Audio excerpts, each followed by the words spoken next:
दोस्तों नमस्कार। दोस्तों, आज की क्लास हम इंडियन पॉलिटी की फिर से स्टार्ट कर रहे हैं लंबे ड्यूरेशन के बाद हालांकि। और आज की जो क्लास है वो राज्य विधानमंडल को लेकर के है। तो राज्यपाल तक हमने पिछली क्लास में डिस्कस कर लिया था। उसके बाद में आज हम राज्य विधानमंडल के बारे में जानेंगे और जानेंगे कि मुख्यमंत्री के लिए क्या क्या अर्हताएँ होती हैं, अन्य मंत्रियों की क्या क्या अर्हताएँ होती हैं, किस प्रकार से जो है बिल पेश किए जाते हैं और पास किए जाते हैं विधानमंडल में। तो राज्य विधानमंडल के बारे में पूरा जानेंगे और राज्य का महाधिवक्ता जो होता है उसके बारे में जानेंगे। तो स्टार्ट करते हैं आज की क्लास को। तो मेरा उससे पहले आप लोग सभी लोगों से कहना है कि जो लोगों ने अभी तक चैनल सब्सक्राइब नहीं किया है, चैनल को सब्सक्राइब कर लें और बेल आइकन दबा दें ताकि जो भी नया वीडियो अपलोड हो उसकी जानकारी आपको तुरंत मिल जाए। ठीक है, स्टार्ट करते हैं।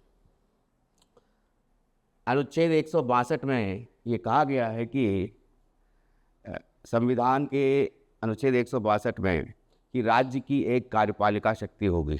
अब कार्यपालिका तो आप जानते हैं, विधायिका हो गई विधानमंडल की, तो विधानमंडल हो गया एक तरह से विधायिका। तो यहाँ पे विधानसभा जो है किन्हीं किन्हीं राज्यों में विधानसभा ही है, विधान परिषद नहीं है, और कुछ राज्यों में विधानसभा सभा के साथ साथ विधान परिषद भी है। तो इन दोनों को मिला करके इसको हम राज्य विधानमंडल कहेंगे। तो राज्य विधानमंडल में ये विधायिका हो गई और दूसरी जो कि कार्यपालिका जो कि कार्य करती है। जो भी अधिनियम बनते हैं राज्य में विधानमंडल के स्तर पर, तो उसमें ज़्यादा से ज़्यादा जो इम्पोर्टेंस होती है वो राज्य सरकार की होती है। तो राज्य सरकार में आते हैं मुख्यमंत्री और उनके अन्य मंत्री। तो उसमें जो कैबिनेट स्तर के मंत्री भी होते हैं तो उनको मंत्री ही कहा जाता है, बाकी उपमंत्री होते हैं। और उपमंत्री के साथ साथ जो है कई कई पर जो है ये एक प्रचलन चल पड़ा है कि उप मुख्यमंत्री को भी जो है नियुक्त किया जाता है। तो उप मुख्यमंत्री जो है ये एक संवैधानिक पद नहीं है अभी तक।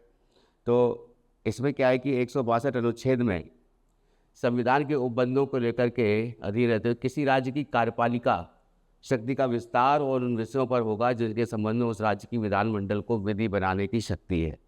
इसका अर्थ ये है कि हम जानते हैं कि 7वीं अनुसूची जो है उसमें संघ सूची है, राज्य सूची है और संवर्ती सूची है। संघ सूची में जो कानून बनाने का अधिकार है वो केंद्र सरकार का है। राज्य सूची के जो विषय हैं उसमें जो है केवल और केवल राज्य सरकार कानून बना सकती है। और संवर्ती सूची वो सूची में जो विषय हैं उनमें केंद्र सरकार और राज्य सरकार दोनों कानून बना सकती हैं। तो उसी में ये बात कही जा रही है कि कार्यपालिका शक्ति का विस्तार उन विषयों तक सीमित है जिन पर वो कानून जो है वो बना सकती है। तो राज्य की विधानमंडल को विधि बनाने की जो शक्ति है वो केवल और केवल राज्य सूची और संवर्ती सूची तक सीमित है। ठीक। तो उसके बाद जो है अनुच्छेद 163 है। अनुच्छेद 163 में ये कहा गया है कि राज्य में एक मंत्रिपरिषद होगी। अब मंत्रिपरिषद जो होगी उसका मुखिया कौन होगा? वो होगा मुख्यमंत्री। अभी हम आएंगे नियुक्ति के बारे में या फिर किस प्रकार से उनका कार्य करते हैं वो। तो सबसे पहली बात तो है कि मंत्रिपरिषद होगी, तो जिस प्रकार से केंद्र में मंत्रिपरिषद होती है उसी प्रकार से राज्य में भी मंत्रिपरिषद होगी। तो ये 163वें अनुच्छेद में कहा गया है। तो 163 अनुच्छेद के अनुसार उन बातों को छोड़कर जिनमें राज्यपाल स्वविवेक से कार्य करता है। यहाँ पे ये बात कही गई है, राज्यपाल के पास विवेकाधीन शक्ति होती है, स्वविवेक से वो कार्य करता है। ऐसे विषयों को छोड़कर, ऐसी बातों को छोड़ करके जो बचे हुए कार्य हैं, जैसे जो भी जिस तरह संसद होती है तो संसद के 3 अंग होते हैं, लोकसभा, राज्यसभा और राष्ट्रपति। उसी तरह राज्य में राज्यपाल, राज्य विधानमंडल के 3 अंग हैं, राज्यपाल और विधानसभा और विधान परिषद, अगर विधान परिषद उस राज्य में है तो अब जो भी कार्य होंगे वो जो होंगे वो राज्यपाल के स्तर पर जाकर ही कोई भी विधेयक जो है जब वो कानून का रूप धारण करता है तो वो संसद जिस तरह से कानून बनाती है और उसके बाद राष्ट्रपति के पास जाता है, राष्ट्रपति उस पर अपनी संस्तुति प्रदान करते हैं। तो उसी प्रकार से राज्य में राज्यपाल के पास जो विधेयक जाता है तो राज्यपाल जो है उसको 4 तरीके से उस पर जो है एक्ट कर सकते हैं। तो पहला तो है कि मान लीजिए कोई विधानसभा से बिल पारित हुआ और पारित होने के बाद में उसके बाद में मान लीजिए अगर विधान परिषद है तो विधान परिषद के पास जाएगा, और विधान परिषद के पास जाने के बाद वहाँ से भी पारित होगा, फिर उसके बाद में राज्यपाल के पास जाएगा। राज्यपाल उस पर अपनी संस्तुति प्रदान कर सकते हैं, उस बिल को एक बार लौटा सकते हैं, जैसा कि केंद्र में भी होता है राष्ट्रपति के कार्य को लेकर के। और तीसरा जो है कि उसको जो है अनंत समय के लिए अपने पास रख सकते हैं। चौथा जो इम्पोर्टेंट है वो ये है कि कोई विधेयक वो ऐसा मालूम पड़ता है कि उस बिल पर राष्ट्रपति की संस्तुति के अनिवार्य है, तो ऐसे बिल को वो राष्ट्रपति के लिए सुरक्षित रख सकते हैं।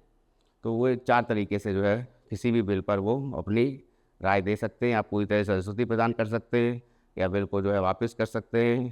तो यहाँ पर जो है कि बिल को जब एक बार वापस कर दिया तो उसी तरह से जो है बिल को जो है दोबारा में जब वो आएगा तो वो पास करना उनको होगा ही होगा। तो ये कहा गया है इसमें कि उन बातों को छोड़कर जिनमें राज्यपाल स्वविवेक से कार्य करता है, अन्य कार्यों के निर्वाह में उसे सहायता प्रदान करने के लिए एक मंत्रिपरिषद होगी। अब वो मंत्रिपरिषद और जिसका कि मुखिया, जिसका कि प्रधान मुख्यमंत्री होगा। ठीक है। फिर अनुच्छेद 164(1) में कहा गया है कि मुख्यमंत्री जो है उसकी नियुक्ति राज्यपाल करेगा। अब मुख्यमंत्री की नियुक्ति जो है वो राज्यपाल जो करेगा, अब उसमें क्या है कि जैसे मान लीजिए कोई गवर्नमेंट का फॉर्मेशन होता है, एक बार जो चुनाव हो गए विधानसभा के, और चुनाव होने के बाद में क्या होता है कि किसी एक दल का किसी का बहुमत आ जाता है। तो बहुमत होने पर क्या होता है, तो वो जो दल होता है वो सभी दल के सभी सदस्य मिलकर बैठते हैं और उसके बाद जो है उनमें से एक को मुख्यमंत्री चुनते हैं, और वो नाम जो है राज्यपाल को देते हैं, और उसको जो है फिर राज्यपाल जो है उन मुख्यमंत्री को जो है शपथ दिलाता है। ठीक है। तो राज्यपाल जो है उसी व्यक्ति को मुख्यमंत्री नियुक्त करेंगे जिसको कि मंत्रिपरिषद, जो राज्य की मंत्रिपरिषद जो बनी हुई है, या कह सकते हैं कि राज्य में जो जिस दल का बहुमत आया है वो बहुमत दल के लोगों के द्वारा जो है एक व्यक्ति को मुख्यमंत्री नामित किया जाएगा, और उसका जो नाम होगा वो राज्यपाल के पास भेजा जाएगा। ठीक है। तो इसमें नियुक्ति राज्यपाल करेगा। अन्य मंत्रियों की नियुक्ति राज्यपाल जो है फिर किसकी अन्य मंत्रियों की नियुक्ति कैसे करेगा, वो अन्य मंत्रियों की नियुक्ति जो है वो मुख्यमंत्री की सलाह से करेगा। तो ये जो है 164 के पहले में ये अनुच्छेद में दे रखा है। ठीक है। तो नियुक्ति राज्यपाल मुख्यमंत्री की सलाह से करेगा। फिर आते हैं अन्य मंत्रियों की नियुक्ति पर। अब पहली बात तो ये है कि मुख्यमंत्री चुन लिए गए, जिसने बहुमत आया जिस दल का, उसके मुख्यमंत्री चुन लिए गए, और उसके बाद जो है मुख्यमंत्री उन्हीं लोगों में से कुछ सदस्यों को मंत्री परिषद जो है वो बनाएंगे। एक तरह अलग अलग जो है उनको डिपार्टमेंट अलॉट करेंगे। अब वो जो है मंत्रिपरिषद जो होगी तो उनके जो नाम होंगे, जो भी विधायक बने हैं उनके नाम, जो कि जिनका कि बहुमत आया है जिस पार्टी का, तो वो मंत्रिपरिषद में शामिल करने के लिए और उनको कौन कौन सा जो मंत्रालय दिया जाएगा या विभाग दिया जाएगा, तो उसके लिए जो है वो राज्यपाल के पास वो जो नाम जो है वो भेजेंगे। राज्यपाल क्या करेगा, क्या करते हैं कि जब पहले मुख्यमंत्री को शपथ दिलाते हैं, फिर उसके बाद अन्य मंत्रियों को भी शपथ दिलाते हैं। ठीक। तो ये जो है ये सूची जो है जैसे प्रदान की जाएगी वो राज्यपाल को दी जाएगी, और राज्यपाल जो है उस सूची की स्वीकृति पर ही जो है उस पर स्वीकृति प्रदान करेंगे, और उसके बाद जो है उनको शपथ दिलाएंगे।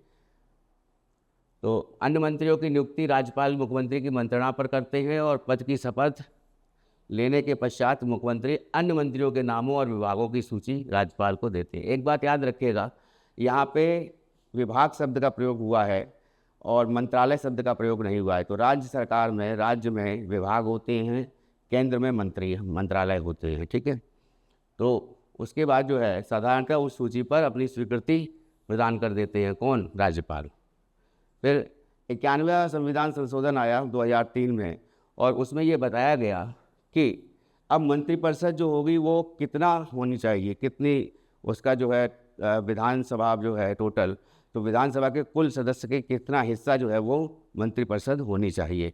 तो वो 15% जो है वो होनी चाहिए। ठीक है, तो इसमें जो है बात आती है कि मुख्यमंत्री, उसमें एक मुख्यमंत्री प्लस अन्य मंत्री सभी मिलाकर के टोटल कितने होने चाहिए, 15% से अधिक नहीं होने चाहिए। ठीक है, तो ये जो है बात 91वें संविधान संशोधन 2003 में ये की गई। इसमें राज्य मंत्रिपरिषद के मंत्रियों की अधिकतम संख्या मुख्यमंत्री सहित विधानसभा की कुल सदस्य संख्या का 15% नियत किया गया है। जैसे कि केंद्र में लोकसभा और राज्यसभा में जो मेंबर्स हों, तो जब वो मंत्री बनते हैं तो वहाँ पर भी वो 15% ही होते हैं। तो सरकार जो बनती है उसमें टोटल मंत्री जो होंगे प्रधानमंत्री को मिलाकर के 15% होते हैं। ठीक उसी प्रकार यहाँ पर राज्य सरकार भी होते हैं। उसके बाद जो है ये मान लीजिए कुछ छोटे राज्य हैं, तो उन छोटे राज्य में जो है मान लीजिए बात आती है कि कितने मंत्री रहेंगे। अब जैसे एक विधानसभा को लीजिए, तो विधानसभा में जो है मैक्सिमम सदस्य 500 और मिनिमम सदस्य 60। तो मैक्सिमम सदस्य 500 और मिनिमम सदस्य 60 होने चाहिए। इससे ना तो ज़्यादा होने चाहिए ना ही कम होने चाहिए। अब बात आती है कि मान लीजिए कुछ ऐसे राज्य हैं जिनमें 60 से कम जो है वो विधानसभा के सदस्य हैं। तो जैसे सिक्किम है, उसमें 32 हैं, मिज़ोरम 40 है, गोवा में भी 40 हैं, और पौंडीचेरी में मान लीजिए 30 हैं, तो 30 पौंडीचेरी में हैं। अब यहाँ पर जो है टोटल 12 लोगों की बात कही गई है। तो इसीलिए ये 12 लोगों की बात कही गई है कि 12 जो है वो मिनिमम है। 15% तो होगा ही होगा, लेकिन जहाँ पर जो है 60 से भी कम जो है विधानसभा के सदस्य हैं, तो वहाँ पर जो है मिनिमम जो है 12 लोगों को जो है वो मुख्यमंत्री सहित अन्य मंत्री 12 लिए जाएंगे। ठीक है, तो यहाँ पे विधानसभा की कम से कम सदस्य संख्या वाले छोटे राज्यों के लिए अधिकतम 12 मंत्रियों का प्रावधान संवैधानिक संशोधन में किया गया है, 91वां संविधान संशोधन 2003 के द्वारा। ठीक है, अब उसके बाद क्या है कि जो मंत्रिपरिषद के सभी सदस्य होंगे वो जो है शपथ उनको दिलाई जाएगी। वो किसके द्वारा दिलाई जाएगी? राज्यपाल के द्वारा दिलाई जाएगी। तो मंत्रिपरिषद के सभी सदस्य जो है वो आवश्यक है कि विधानमंडल के किसी सदन के सदस्य हों। यहाँ पे एक बात आ रही है कि जैसा कि लोकसभा में होता है, लोकसभा राज्यसभा होती है, तो लोकसभा या राज्यसभा जैसे केंद्र में होती है तो संसद है, तो उसमें जो संसद के 3 अंग हैं, जिस प्रकार से राष्ट्रपति भी हैं, तो लोकसभा और राज्यसभा और राष्ट्रपति ये मिलकर के संसद बनते हैं। यहाँ पर जो है विधानसभा, विधान परिषद और राज्यपाल मिलकर के जो है यहाँ पे विधानमंडल बनते हैं। अब बात आती है कि मंत्रिपरिषद जो होगी, तो मंत्रिपरिषद के जो सभी सदस्य हैं वो टोटल जो है कि आवश्यक है उनके लिए कि जो टोटल विधानसभा के सदस्य हैं, तो उन सदस्य के लिए विधानमंडल में ये किसी न किसी के सदस्य होने ही चाहिए, चाहे तो विधानसभा के हों चाहे तो विधान परिषद के सदस्य हों।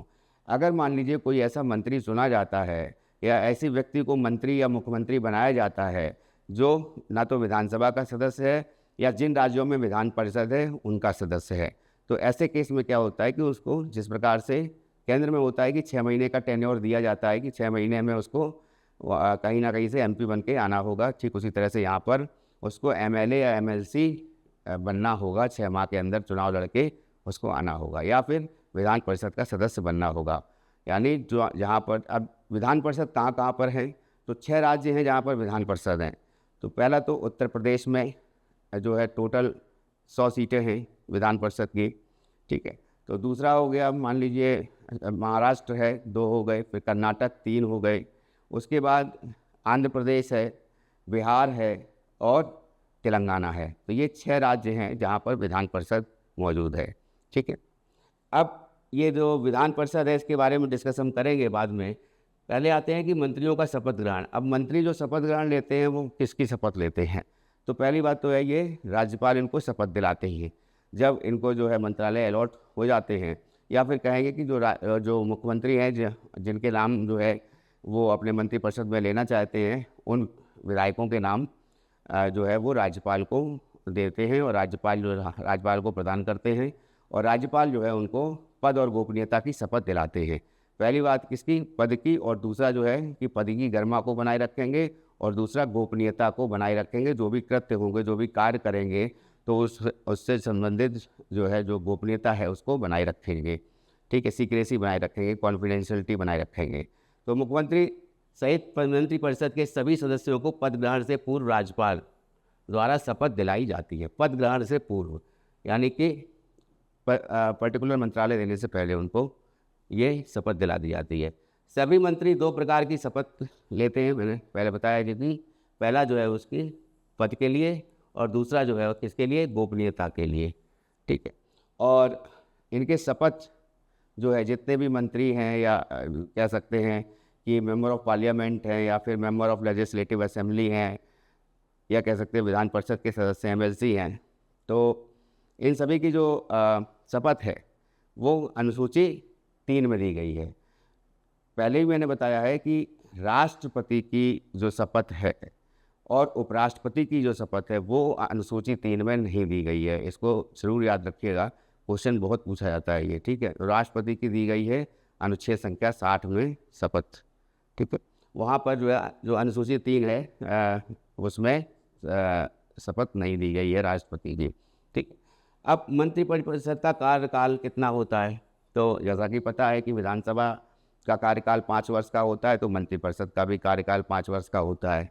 अब ये 5 वर्ष में जो है मैक्सिमम 5 वर्ष का और मिनिमम कब हो सकता है, मान लीजिए कभी अगर मुख्यमंत्री जो है वो जाकर के इस्तीफ़ा दे देता है राज्यपाल को, तो पूरी जो मंत्रिपरिषद है वो ख़त्म हो जाती है, यानी पूरी तरह से जो विधानसभा है वो भंग हो जाती है। ठीक है, डिसॉल्व हो जाती है। ठीक है, तो एक तरह से जिस प्रकार से राष्ट्रपति जो है संसद की बैठक को आहूत करना, उसको जो है स्टार्ट करना और उसके बाद जो है उसको पूरी तरह से डिसॉल्व हो जाती है जैसे लोकसभा, तो उसी प्रकार से यहाँ पर भी विधानसभा जो है एक तरफ जो है पहले तो जो है कि विधानसभा का फॉर्मेशन हो, उसके बाद जो है पहली बार यहाँ पर राज्यपाल का भाषण होता है। उसके बाद में जब इसको जो है स्टार्ट किया जाता है, जब विधानसभा स्टार्ट होती है, नया सेशन स्टार्ट होता है तब, और उसके बाद में विधानसभा भंग करने की जा सकती है यदि मुख्यमंत्री जो है अपना त्यागपत्र राज्यपाल को दे देते हैं, तो ऑटोमेटिकली सभी मंत्री जो हैं उनका भी त्यागपत्र समझ लिया जाता है, वो भी अपने पोजीशन पर नहीं रहते हैं। ठीक है, अब दूसरी इम्पोर्टेंट बात है कि अगर कोई पर्टिकुलर मंत्री अगर देता है इस्तीफ़ा तो उससे जो है कोई फ़र्क नहीं पड़ता है। पर्टिकुलर मंत्री जो है जा कर के इस्तीफ़ा दे सकता है, तो वो उस समय में ये विधानसभा जो है वो भंग नहीं होती है। तो सामान्य तौर पर जो है मंत्रिपरिषद का अधिकतम कार्यकाल कितना होना चाहिए, वही जो विधानसभा का होता है वो है 5 साल। ठीक है, विधानसभा का कार्यकाल जितना है नहीं 5 वर्ष का। ठीक है, और मंत्रिपरिषद जो है वो सामूहिक रूप से किसके प्रति उत्तरदायी होती है, तो जिस प्रकार से केंद्र में मंत्रिपरिषद सामूहिक रूप से लोकसभा के प्रति उत्तरदायी होती है, उसी प्रकार राज्य में ये विधानमंडल के प्रति उत्तरदायी होती है या विधानसभा के प्रति उत्तरदायी होती है। विधानमंडल की भी अगर हम बात करें तो विधान परिषद नहीं लेंगे, इसमें विधानसभा ही लेंगे, क्योंकि विधानसभा जो है वो डायरेक्ट जो है उनका मतदान होता है, तो इसलिए जो है मंत्रिपरिषद जो है सामूहिक रूप से विधानसभा के प्रति उत्तरदायी होती है। फिर है मुख्यमंत्री की बात करते हैं। अब हम मुख्यमंत्री के बारे में संविधान में अनुच्छेद 164 में दिया रखा है कि मुख्यमंत्री की नियुक्ति कौन करेगा, राज्यपाल करेगा। उसके बाद क्या है, कौन होना चाहिए मुख्यमंत्री, किसको बनाए जाते हैं, मान लीजिए चुनाव हो रहे हैं तो ये जो चुनाव कराता है वो कौन, इलेक्शन कमीशन कराता है। तो पार्ट 15 में कॉन्स्टिट्यूशन में इलेक्शन कमीशन के बारे में दे रखा है। तो इलेक्शन कमीशन जब चुनाव कराता है, भारत का निर्वाचन आयोग तो राज्य के चुनाव कराता है, और उसमें जो है चुनाव कराने के बाद में वहाँ पर क्या होता है, किसी एक पार्टी का या घटक दल का या कह सकते हैं जो अलायंस है, कोई पार्टी मिल करके कोई अलायंस बनाए हैं, कोई एक दल बनाए हैं, गुट बनाए हैं, तो वो अलायंस जो है या फिर वो पर्टिकुलर पार्टी कोई भी एक पार्टी उसका बहुमत आ जाए, यानी 50% + 1 जो टोटल सीट है उसका 50% + 1 जो है वो सीट उसको मिल जाए किसी पार्टी को, तो वो बहुमत में आ जाती है।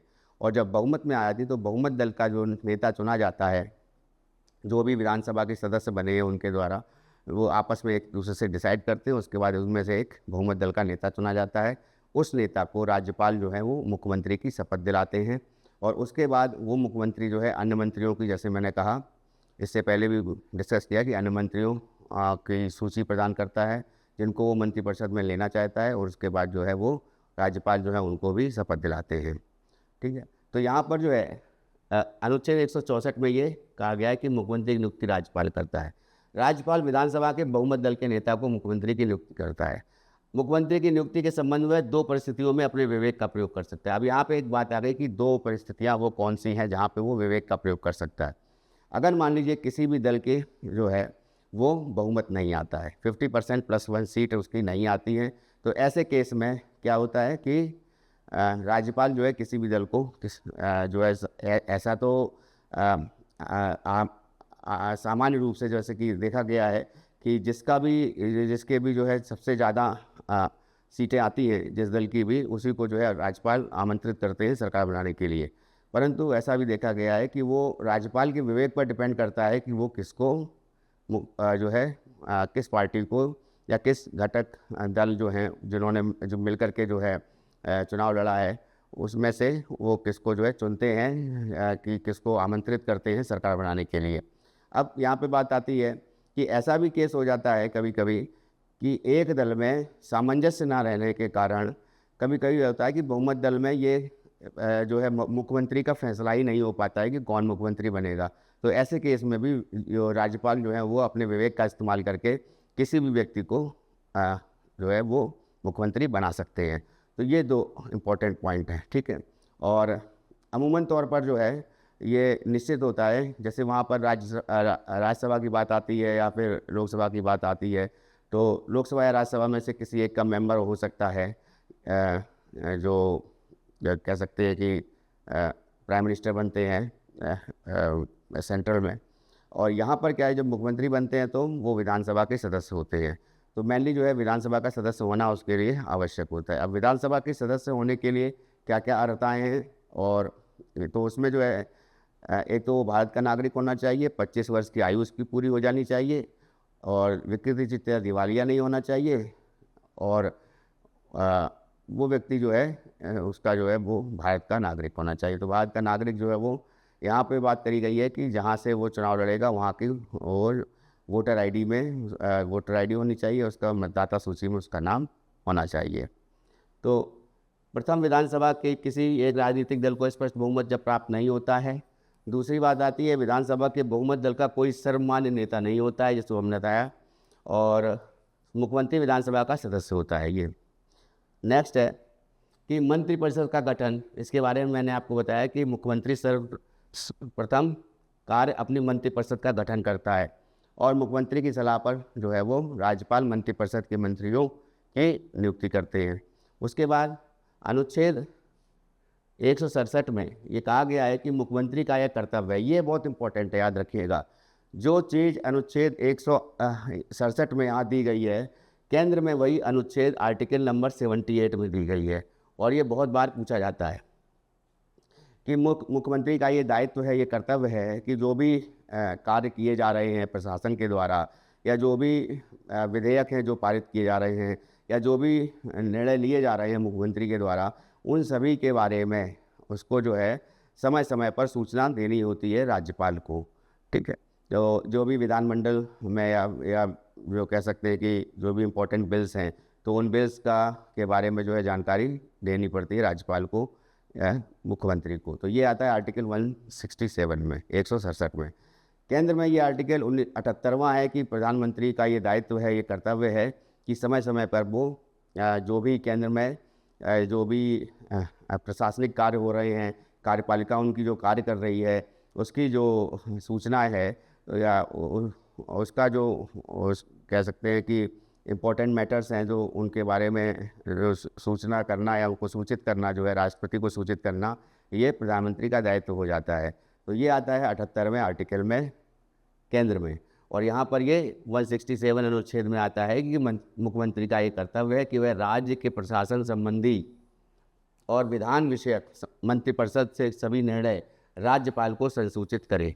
ठीक है, तो पहला तो ये है कि कार्यपालिका से संबंधित, यानी जो अभी विधान बन रहे हैं या जो भी कानून बन रहे हैं या विधेयक हैं उनके बारे में चर्चा करें, और साथ साथ जो भी प्रशासनिक जो है निर्णय लिए जा रहे हैं उनके बारे में भी राज्यपाल को सूचित करें। फिर आते हैं नेक्स्ट वन कि राज्य का महाधिवक्ता।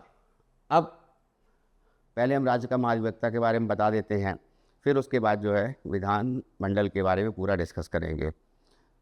एडवोकेट जनरल ऑफ इंडिया और एक होता है अटॉर्नी जनरल ऑफ इंडिया, महान्यायवादी, अनुच्छेद संख्या 76। जो अनुच्छेद संख्या 76 में महान्यायवादी की शक्तियां हैं या जिस प्रकार से उनकी नियुक्ति राष्ट्रपति करते हैं, ठीक उसी प्रकार से राज्य में राज्यपाल महाधिवक्ता यानी एडवोकेट जनरल की नियुक्ति करते हैं। कितने साल तक ये इनका टेन्योर रहता है? 6 साल तक इनका टेन्योर रहता है। और ये अमूमन कहा गया है, लेकिन ये प्रसाद पर्यंत तक ये जो है राज्यसभा के प्रसाद उनके राज्यपाल के प्रसाद पर्यंत तक ये रहते हैं कि जब तक वो चाहें राज्यपाल तब तक वो बने रहेंगे अपने पद पर। राज्यपाल चाहे तो उनको उस पद से पद विमुक्त कर सकते हैं।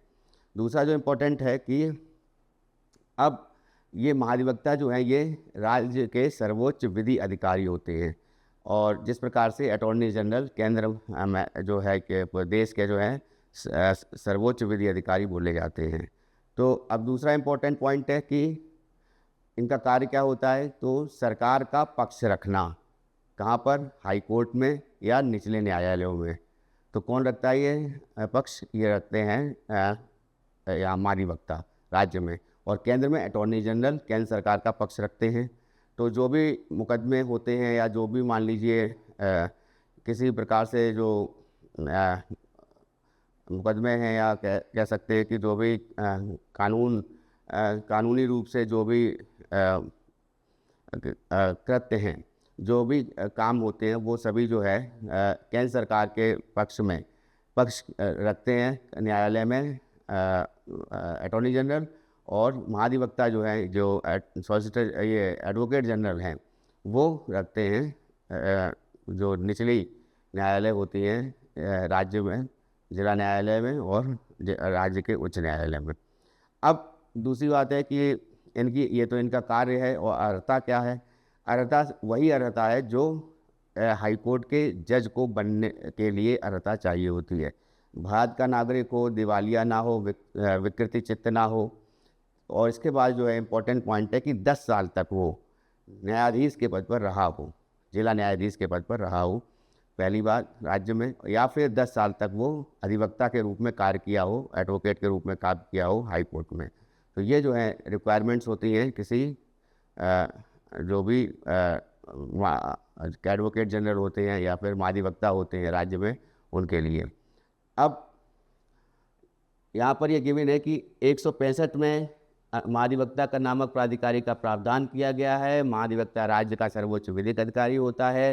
राज्यपाल किसी ऐसे व्यक्ति को उच्च न्यायालय का न्यायाधीश नियुक्त होने की योग्यता रखता है, उसको ही महाधिवक्ता राज्य का नियुक्त करते हैं। 217 का 3 अनुच्छेद, इसके बारे में हम दोबारा डिटेल में आएंगे। इसके बाद जो चैप्टर हम पढ़ाएंगे वो चैप्टर होगा जुडिशियल सिस्टम ऑफ इंडिया, उसमें भारत की न्यायपालिका, उसमें हम इसको डिटेल में जो है देखेंगे। तो अनुच्छेद 217 के 3 में ये कहा गया है कि कोई व्यक्ति किसी उच्च न्यायालय का न्यायाधीश नियुक्त किए जाने के पात्र होना चाहिए, योग्य होना चाहिए, भारत का नागरिक हो, कम से कम 10 वर्ष तक न्यायिक पद पर रहा हो, या फिर 10 वर्ष तक किसी उच्च न्यायालय में अधिवक्ता के रूप में कार्य किया हो।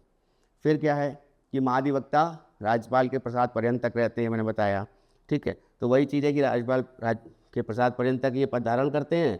उनकी पदावधि नियत नहीं है, यानी किसी भी समय जो है राज्यपाल उनको जो है पद विमुक्त कर सकते हैं। और उनका जो पारिश्रमिक है, जो उनके मॉन्यूमेंट्स हैं या सैलरी है, वो सभी जो है वो राज्यपाल तय करते हैं, ठीक है। तो राज्यपाल द्वारा अवधारित किया जाएगा। बाद में बात आती है अनुच्छेद संख्या 177 में महाधिवक्ता को राज्य विधानमंडल की कार्रवाइयों में भाग ले। हाँ, ये इम्पोर्टेंट है कि जो कार्रवाई है, जैसे जिस प्रकार से अनुच्छेद 76 में अटॉर्नी जनरल ऑफ इंडिया के बारे में कहा गया है, ठीक उसी प्रकार से जैसे वो attorney general of India Lok Sabha या राज्यसभा की कार्रवाई में भाग ले सकते हैं, परंतु वहाँ पर अगर वोटिंग होती है, मतदान होता है किसी विधेयक को लेकर के, तो वहाँ पर वोटिंग नहीं कर पाते, नहीं डालने की उनका प्रावधान है कि वोटिंग नहीं डाल सकते, वोटिंग नहीं कर सकते, या उनको जो है वोट नहीं डाल सकते किसी विधेयक को लेकर उसके पक्ष या विपक्ष में।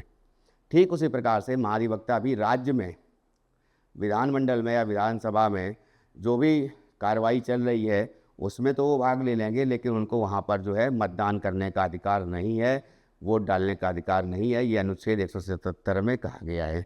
ठीक है। अच्छा, फिर किसी भी न्यायालय में सुनवाई कर सकते हैं, ये मैंने बताया आपको। और राज्य सरकार के पक्ष में जो है, अब राज्य सरकार के चूँकि एजेंट होते हैं, तो राज्य सरकार के पक्ष जो है न्यायालय में रखते हैं। ठीक है, किसी भी मामलों में। दूसरी इम्पोर्टेंट चीज़ है आपराधिक मामले। कोई भी जो महाधिवक्ता होंगे या केंद्र में न्यायवादी होते हैं, तो आपराधिक मामले वो नहीं ले सकते हैं, उसके अधिवक्ता नहीं बन सकते। उसका जो है किसी प्रकार के जो आपराधिक मामले हैं तो उनका मुकदमा नहीं लड़ सकते हैं। उसके साथ साथ जो है सरकार के विपक्ष में जाकर के कोई कहीं पर भी जो है मुकदमा नहीं लड़ सकते हैं।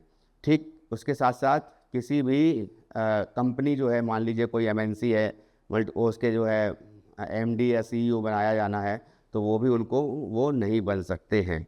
ठीक है, तो सरकार का यहाँ पे ये राज्य सरकार का पक्ष रखते हैं, और किसी भी न्यायालय में जाकर के ये जाकर वहाँ पर जो है राज्य सरकार का पक्ष रखते हैं। ठीक है, तो अधिकार किंतु मतदान का अधिकार नहीं है। ठीक है, 170 में हो गया।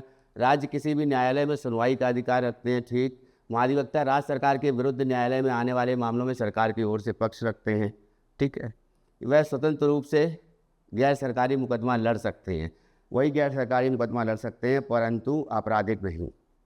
लेकिन जिन मामलों में वह सरकार को सलाह दिया है, सरकार के विपक्ष में जाके नहीं करेंगे, पक्ष में ही करेंगे। अगर कहीं विपक्ष का मसला आता है तो वहाँ पर जो है वो ऐसा काम नहीं करेंगे, ऐसा मुकदमा नहीं लड़ेंगे जिसमें वो सरकार की जो है एक तरह से अवहेलना करें, सरकार के पक्ष में ही वो बात करेंगे। दूसरी जो इम्पोर्टेंट बात है कि उन मामलों में वह सरकार के विरुद्ध नहीं खड़ा हो सकते। ठीक है, वह सरकार की अनुमति के बिना किसी आपराधिक मामले में अभियुक्त के पक्ष से न्यायालय में नहीं खड़े हो सकते हैं, यानी उनको जो है राज्य सरकार की अनुमति लेनी पड़ती है। लेकिन 99% यही होता है कि आपराधिक मामलों में अधिवक्ता जो होते हैं, ये महाधिवक्ता, वो नहीं लेते हैं ऐसा कोई मामला। ऐसे कोई मामले के लॉयर नहीं बनते हैं जो कि आपराधिक जो है से जुड़ा हो, आपराधिक मामला हो। ठीक है, और निजी कंपनी जो है, किसी भी निजी कंपनी के निदेशक पद धारण नहीं कर सकते हैं। ठीक, उसके बाद आते हैं राज्य विधानमंडल पर। ये भाग 6 अनुच्छेद 168 से लेकर 212। तो अनुच्छेद 168 में कहा गया है, क्या कहा गया है कि राज्य में एक विधानमंडल होगा। उस विधानमंडल में कौन कौन होंगे? राज्यपाल, विधानसभा, विधान परिषद। जहाँ पर विधान परिषद है तो वहाँ पे विधान परिषद, राज्यपाल और विधानसभा तीनों हो जाएंगे। जहाँ विधान परिषद नहीं है वहाँ पे विधानसभा और राज्यपाल। तो ये विधानमंडल हो गए, राज्य विधानमंडल हो गए। अब इसका काम क्या है कि अब जो राज्य विधानमंडल होंगे, कहीं कहीं पर 2 सदन होते हैं, जैसा कि मैंने बताया कि विधान परिषद और विधानसभा, और कहीं कहीं पर एक ही होता है। तो राज्यपाल जो है, अब जो सदन है विधानसभा, उसको आहूत करना, उसको जो है राज्यपाल जो है उसको भंग करना, विधानसभा भंग भी करना, उसको पूरी तरह से जो है कह सकते हैं डिसमिस करना, डिसॉल्व करना। तो ये अधिकार क्षेत्र जो है वो राज्यपाल का होता है। और वो राज्यपाल जो है, जिस प्रकार से राष्ट्रपति केंद्र में जो भी काम करते हैं या जो भी उनके अधिकार क्षेत्र हैं, वो ज़्यादातर अधिकार क्षेत्र जो है वो प्रधानमंत्री की सलाह से ही करते हैं। ठीक उसी प्रकार राज्यपाल जो है वो जो भी उनके अधिकार क्षेत्र हैं, वो अधिकार क्षेत्र जो है वो मुख्यमंत्री के सलाह से ही वो कोई कार्य कर सकते हैं।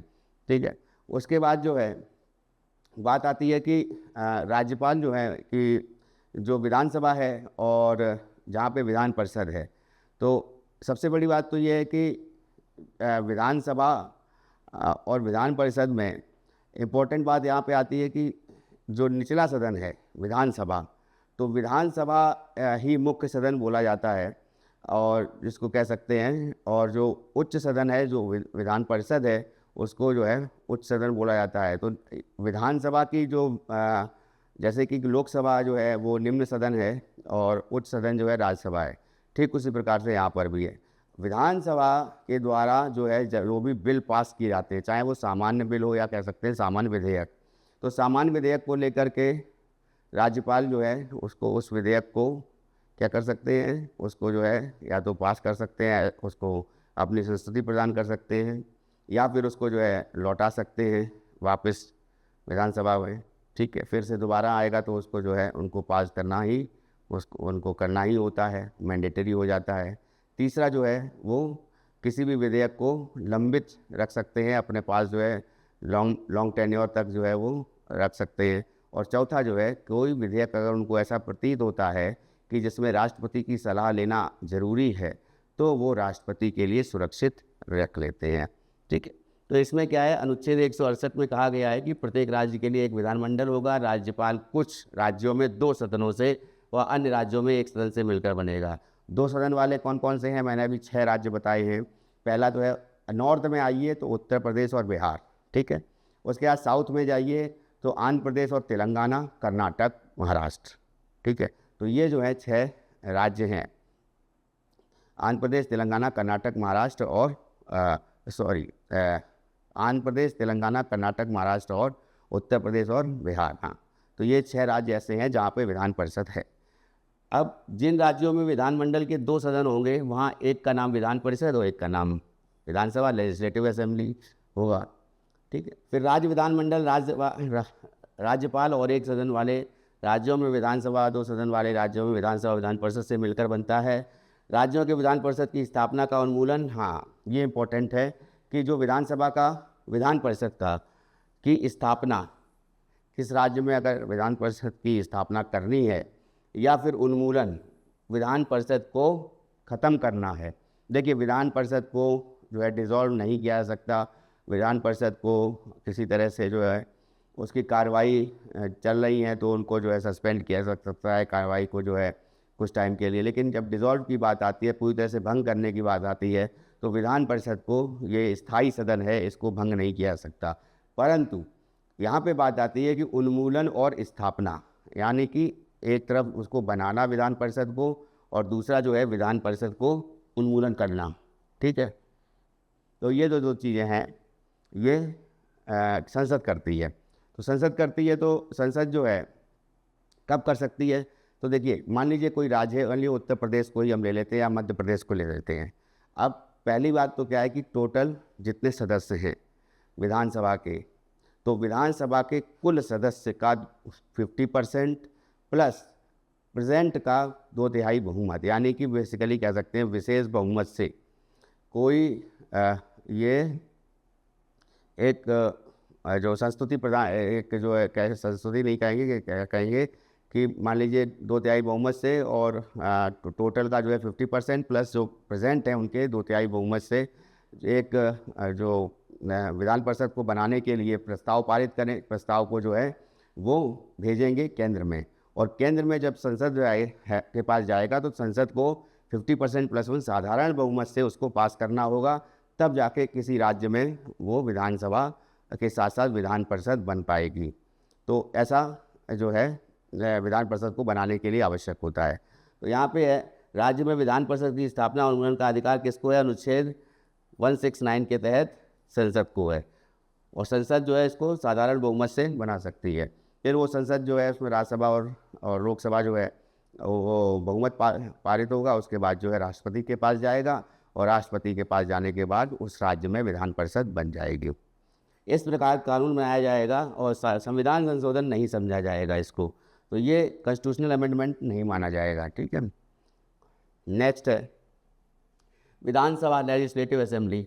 यहाँ पे देखिए विधानसभा के कार्य क्या है या गठन की बात करते हैं तो 170 अनुच्छेद में ये प्रावधान किया गया है विधानसभाओं के संरचना को लेकर के, उनके गठन को लेकर के। 5 ईयर टेन्योर होता है इनका। जो अनुच्छेद 170 में दिया गया है कि मैक्सिमम इनकी कितनी होनी चाहिए सीटें, 500 से ज़्यादा नहीं होनी चाहिए और मिनिमम 60 से ज़्यादा नहीं होनी चाहिए। तो 500 to 60 के बीच में विधानसभा के सदस्य होने चाहिए। और उन्हीं के बारे में मंत्रिपरिषद के बारे में क्या कहेगा, कितने मंत्रिपरिषद होनी चाहिए, वो 15% होनी चाहिए। अगर 15% नहीं हो तो 12 से कम नहीं होनी चाहिए। और यहाँ पे 60 से कम हो तो यहाँ पे 60 से अपवाद जो है कम जो है वो केंद्र शासित प्रदेश है और साथ साथ में 3 राज्य हैं। पहला जो है जिसके 32 हैं सबसे कम राज्य के, वो हैं सिक्किम। फिर है मिज़ोरम, और दूसरा जो है मिज़ोरम के भी 40 हैं और गोवा के भी 40 हैं विधानसभा सदस्य। और उसके बाद जो है 30 सदस्य जो हैं वो पौंडीचेरी के हैं, एक या केंद्र शासित प्रदेश के। तो ये जो है 60 से कम सदस्य हैं। अब इनकी योग्यताएं क्या हैं? तो विधानसभा की योग्यता के लिए अनुच्छेद संख्या 173 में बोला गया है, भारत का नागरिक हो, कम से कम 25 वर्ष की आयु रखे हो और वो ऐसी अर्हताएं रखता हो जो संसद का सदस्य बनने के समानांतर हो। उसके जो है संसद का सदस्य बनने के लिए जो योग्यताएं होनी चाहिए वही योग्यताएं जो है विधानसभा का सदस्य बनने के लिए होती हैं। तो ऐसी अन्य योग्यताएं रखता हो जो संसद द्वारा निर्मित किसी विधि द्वारा विहित की गई हो। ठीक है, तो यहाँ पे संसद द्वारा जो संसद ही है जो बताती, जो कि प्रोविज़न ला सकती है कि क्या क्या एलिजिबिलिटी है जो है, तो क्या क्या होना चाहिए उसके लिए ताकि वो एलिजिबल हो पाएगा या फिर अर्हता उसकी हो पाएगी कि वो विधानसभा का सदस्य बने। ठीक है, फिर आर्टिकल 332 332 अनुच्छेद में विधानसभा में जनसंख्या के आधार पर अनुसूचित जाति और अनुसूचित जनजाति का आरक्षण का प्रावधान किया गया है। तो 332 में ये किया गया है जनसंख्या के आधार पर। तो SC/ST का जो है रिजर्वेशन होता है। तो जैसे मान लीजिए विधानसभा ले लेते हैं, 403 जो है वो सीटें हैं विधानसभा की, कहाँ पे? उत्तर प्रदेश, हमारे प्रदेश में। और इसमें से 88 सीटें जो हैं वो SC के लिए अलॉट हैं और एक सीट जो है वो ST के लिए है। ठीक इसी प्रकार से अन्य जो है राज्यों में भी होती हैं जनसंख्या के आधार पर, जैसे जैसी जनसंख्या होगी। फिर आते हैं विधानसभा सदस्य चुने जाने के बाद अनुच्छेद 192 के अधीन कोई सदस्य किसी निर्भरता से ग्रस्त हो गया है या नहीं, इस प्रश्न का निर्धारण राज्यपाल के निश्चय पर सौंपा जाएगा। यानी अगर सदस्य चुन लिया गया है विधानसभा का और उसके बाद में वो उसको जो है अनुच्छेद 192 के तहत वो रहेगा सदस्य या नहीं रहेगा, तो ये जो है किसी भी सदस्य की जो सदस्यता है वो एक तरह से जो अर्हता है वो निर्भरता जिसको कह सकते हैं कि जो एक अर्हता जिसकी ख़त्म हो जाए तो वो राज्यपाल जो है निर्णय लेंगे। और वो राज्यपाल जो भी राज्यपाल निर्णय लेंगे वो किसके जो है सलाह पर लेंगे? वो विधानसभा अध्यक्ष की सलाह पर लेंगे, क्योंकि यहाँ पे ये है कि विधानसभा अध्यक्ष ही सदन को चलाता है। तो विधानसभा जो अध्यक्ष हैं वो किसी भी सदस्य को जो है वो सस्पेंड कर सकते हैं या उनको जो है डिसमिस कर सकते हैं। तो उसके लिए जो है विधानसभा के जो अध्यक्ष हैं वो ऐसा जो प्रस्ताव जो है वो राज्यपाल के पास भेजते हैं और राज्यपाल जो है उस पर उससे अपनी कार्रवाई करते हैं। ठीक है, तो जो यहाँ पर इस प्रश्न का निर्धारण राज्यपाल के विनिश्चय के लिए सौंपा जाएगा, जो निर्वाचन आयोग की राय पर अपना निर्णय लेगा। तो यहाँ पे जो है फिर उसके बाद में क्या है, निर्वाचन आयोग की बात आती है कि इलेक्शन कमीशन का वो, चूँकि इलेक्शन कमीशन जो है चुनाव करवाता है तो वहाँ पे इलेक्शन कमीशन की राय से भी निर्णय लिया जाता है। मेनली यहाँ पर क्या है कि विधानसभा अध्यक्ष की बात आती है, फिर उसके बाद में जो निर्वाचन आयोग है उसकी बात आती है। ठीक है, अनुच्छेद 172 के अनुसार विधानसभा का कार्यकाल उसके प्रथम बैठक से 5 वर्ष का होगा। ठीक है, और इसके पहले भी मुख्यमंत्री परामर्श से वह राज्यपाल को विघटित कर सकते हैं। तो मुख्यमंत्री की परामर्श से कहने का मतलब है मुख्यमंत्री अपना इस्तीफा दे दें या मुख्यमंत्री जो है कहें कि आप जो है टेन्योर अगर मान लीजिए 5 साल पूरे होने वाले हों तो उससे पहले जो है चुनाव जो है होना चाहिए। तो जब 5 साल टेन्योर कंप्लीट भी हो जाता है तो उसके बाद भी 6 महीने का टेन्योर मैक्सिमम रहता है कि उसके अंदर जो है चुनाव हो जाए और चुनाव के बाद में जो भी प्रक्रिया है यहाँ भी जो भी इलेक्शन कमीशन जो है चुनाव करवाता है उसके बाद में जो है कि चुनाव का निर्णय आता है और उसके बाद में जो बहुमत दल का नेता है उसको मुख्यमंत्री बनाने के लिए राज्यपाल जो है आमंत्रित करते हैं उस दल के नेता को। ठीक है, तो वो जो है उसमें क्या है पूर्व मुख्यमंत्री के परामर्श से ये विघटित वाली बात हो गई। परंतु यदि आपातकाल, अच्छा अब आपातकाल की बात आती है तो 352, 356, 360 ये 3 आर्टिकल हैं। 352 क्या कहते हैं? 352 जो है बाह्य आक्रमण के लिए, कोई बाहरी देश जो है हम पे आक्रमण कर दे या फिर युद्ध की स्थिति आ जाए किसी देश से या फिर तीसरा जो है सशस्त्र विद्रोह हो जाए। सशस्त्र विद्रोह का मतलब है कि जो शस्त्र के द्वारा या मान लीजिए कोई शस्त्र जो है उसका प्रयोग करके जो है विद्रोह ही उत्पन्न हो जाए किसी क्षेत्र में ही मान लीजिए भारत के किसी राज्य में ही, तो ऐसे केस में 352 धारा जो है लग जाती है, आपातकाल लग जाती है। और ये आपातकाल जब लगती है तो उसमें क्या होता है कि सारे के सारे जितने भी मौलिक अधिकार हैं वो पूरी तरह से उनको वो ख़त्म हो जाते हैं व्यक्ति के। केवल और केवल जो, अच्छा इसमें एक इम्पॉर्टेंट ये से 19(1), तो वो 19th वाला जो अनुच्छेद है, यानी स्वतंत्रता का अधिकार, ठीक है। तो स्वतंत्रता का अधिकार जो है वो ऑटोमेटिकली जो है वो ख़त्म हो जाता है, और बाकी जो है वो राष्ट्रपति जो है उसको समाप्त कर देते हैं बाकी मौलिक अधिकारों को। केवल 20 और 21 ये दो जो मौलिक अधिकार हैं ये बने रहते हैं, ठीक है। तो ये तो हो गई मौलिक अधिकार की बात। अब जब आपातकाल हो गया, अब आपातकाल हो गया तो मान लीजिए कोई जैसे लोकसभा है, तो लोकसभा को का कार्यकाल जो है 1 साल तक बढ़ाया जा सकता है, लोकसभा को भंग भी किया जा सकता है। तो लोकसभा को जब भंग हो जाएगी तो उस टाइम पे क्या होगा कि जब राज्य विधानसभा की बात आएगी तो 1 साल में एक बार कार्यकाल जो है एक बार में 1 साल बढ़ा दिया जाएगा। मैक्सिमम 3 टेन्योर तक बढ़ा सकते हैं। उसके बाद जो है लास्ट में क्या होगा कि 6 महीने जो है लास्ट के जो टेन्योर होगा उसके 6 महीने में ही उसको ख़त्म कर दिया जाएगा। यानी जैसे ही आपातकाल ख़त्म होगा उसके 6 महीने तक वो जो विधानसभा का कार्यकाल है वो बना रहेगा। उसके बाद में वो डिसॉल्व मानी जाएगी। ये प्रावधान जो है किया गया है। और सेंट्रल के केस में क्या है कि लोकसभा भंग कर दी जाती है, और उसके बाद जो है जो राष्ट्रपति जो के द्वारा जो है किसी भी एक पर्टिकुलर क्षेत्र में या फिर 352 अनुच्छेद को पूरे देश में 3 कारणों के लिए, जैसे पहला कारण जो मैंने बताया कि युद्ध की स्थिति आ जाए किसी देश से, बाहरी आक्रमण हो जाए किसी देश के द्वारा हमारा आक्रमण हो जाए और तीसरा जो है वो क्या है, सशस्त्र विद्रोह, ठीक है। तो 42वां संविधान संशोधन जो था, तो 42वें संविधान संशोधन जब आया था 1976 में, तो क्योंकि इंदिरा गांधी सरकार की गवर्नमेंट ने आंतरिक अशांति, इंटरनल डिस्टर्बेंस को लेकर के आपातकाल लगाया था। तो ऐसे केस में क्या हुआ, तो इंटरनल डिस्टर्बेंस को जब बाद में मोरारजी देसाई सरकार बनी तो उसके बाद जो है जो 1978 में जो है 44वां संविधान संशोधन आया, और 1976 में 42वां संविधान।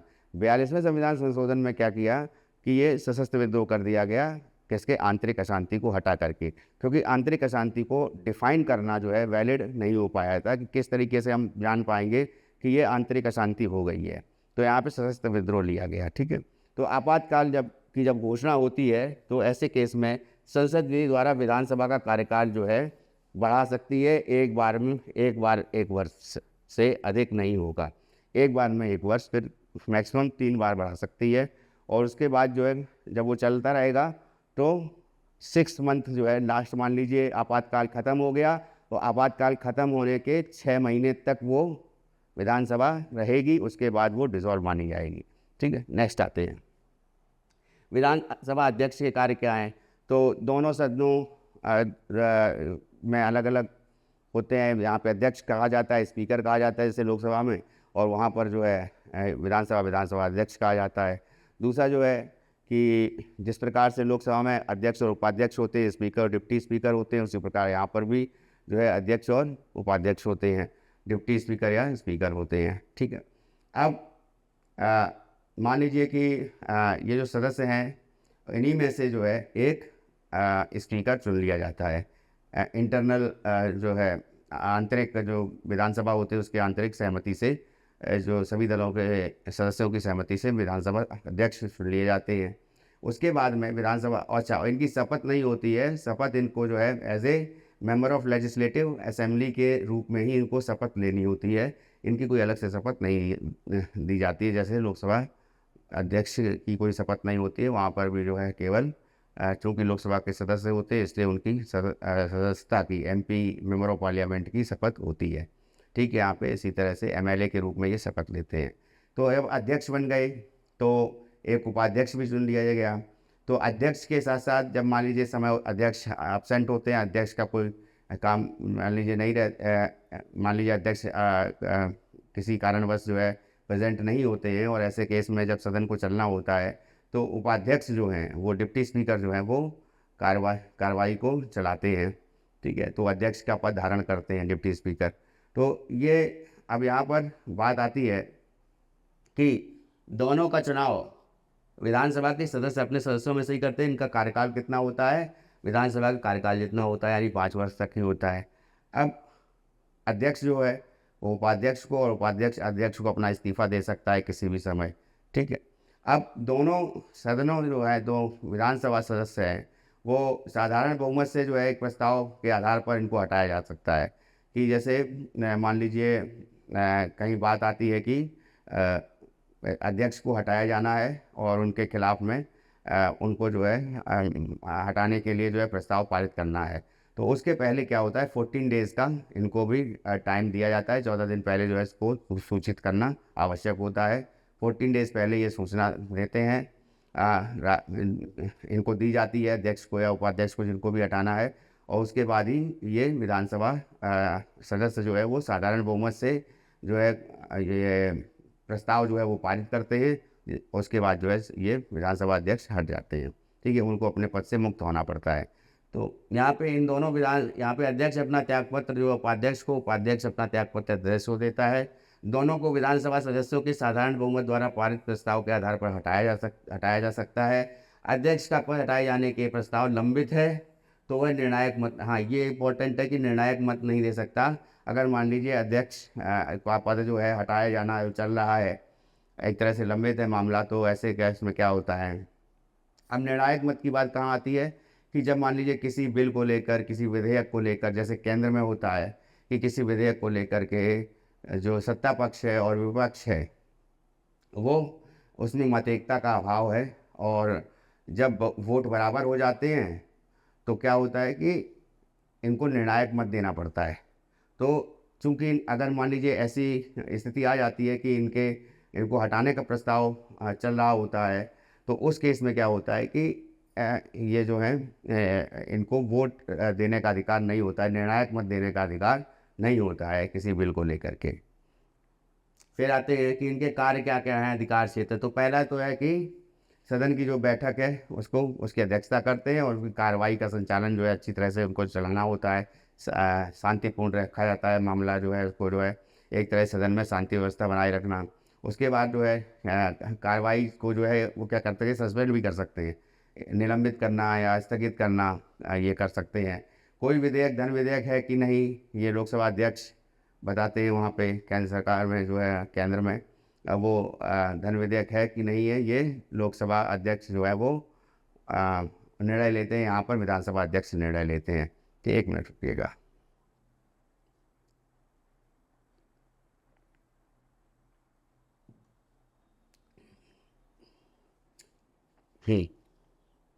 अब कोई विधेयक धन विधेयक है कि नहीं, इसको बात हमने बताई कि ऐसा निर्णय जिस तरह से लोकसभा अध्यक्ष लेते हैं, यहाँ पे धन विधेयक को लेकर निर्णय विधानसभा अध्यक्ष लेते हैं। और उसके बाद जो है कि बात आती है कि अब विधेयक, वही साधारण विधेयक जो हैं वो जिस प्रकार से पहले संसद में जिस तरह से पेश होते हैं, उसी तरह से यहाँ पर भी साधारण विधेयक पेश होते हैं।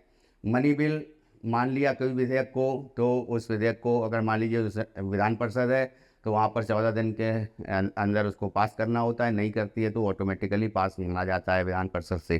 तो ये जो है, कोई अगर मान लीजिए कोई बात आती है कि जैसे कि बताया कि कोई विधेयक को लेकर के अगर इनको जो है किसी प्रश्न पर जो है वो मतदान जो है वो भी कराते हैं, और उसको जो है मान लीजिए कोई विधेयक को मतदान भी होता है तो घोषणा, उसके रिजल्ट की घोषणा करते हैं।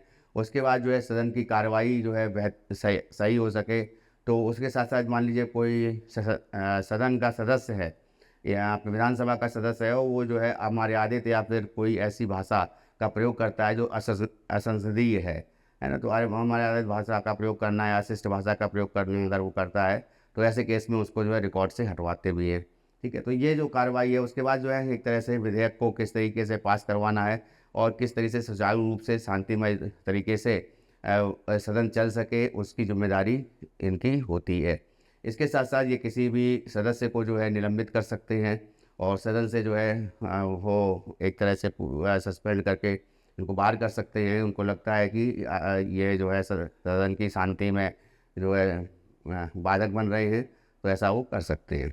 ठीक है, तो वही सभी यहाँ पे पॉइंट्स हैं कि विधानसभा की बैठकों की अध्यक्षता करते हैं, सदन की कार्रवाई का संचालन करते हैं, सदन में शांति और व्यवस्था बनाए रखते हैं, कार्रवाई को स्थगित या निलंबित कर सकते हैं, मनी बिल है या नहीं इसका निर्णय लेते हैं, किसी प्रश्न के मतदान कराता है तो परिणाम की घोषणा भी करते हैं, किसी प्रश्न कोई पक्ष में और विपक्ष में बराबर मत हो तो इसमें जो मत एकता का अभाव होता है तो फिर निर्णायक मत भी देते हैं।